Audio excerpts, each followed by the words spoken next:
আজকের ভিডিওটা সাইয়ারা মুভি নিয়ে। তোমরা সকলে এই মুভিটার গান হয়তো শুনেছো, আর যে কোনো মুভির হিট হওয়ার পিছনে গানগুলো কিন্তু অনেকটা ভূমিকা পালন করে।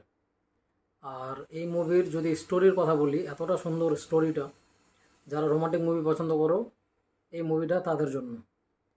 সবথেকে বড় কথা, মেয়েটার একটা ডিজিজ থাকবে যেটাকে অ্যালজাইমার ডিজিজ বলে। আমাদের গুরু মস্তিষ্কের মধ্যে একটা হিপ্পো ক্যাম্পাস বলে রিজিয়ন বা অঞ্চল থাকে, যেখানে নিউরনগুলো ক্ষতিগ্রস্ত হওয়ার ফলে সে কোনো কিছু মনে রাখতে পারবে না। মানে সাধারণত এটা হয় 60 বছরের ঊর্ধ্বে, কিন্তু বিভিন্ন চাপের কারণে এবং বংশগত কারণে বা কিছু প্রোটিন জমে যাওয়ার কারণে মস্তিষ্কের মধ্যে এই ডিজিজটা হয়ে থাকে।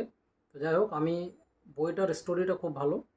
ভুল করে যেই ছেলেটা একে মানে ধীরে ধীরে মানে ভালোবাসা দিবে, তার সামনেই সে পুরাতন বয়ফ্রেন্ডের নামটা উচ্চারণ করবে, তাকেই দূরে সরে যেতে বলবে যে চলে যা তুই আমার জীবন থেকে।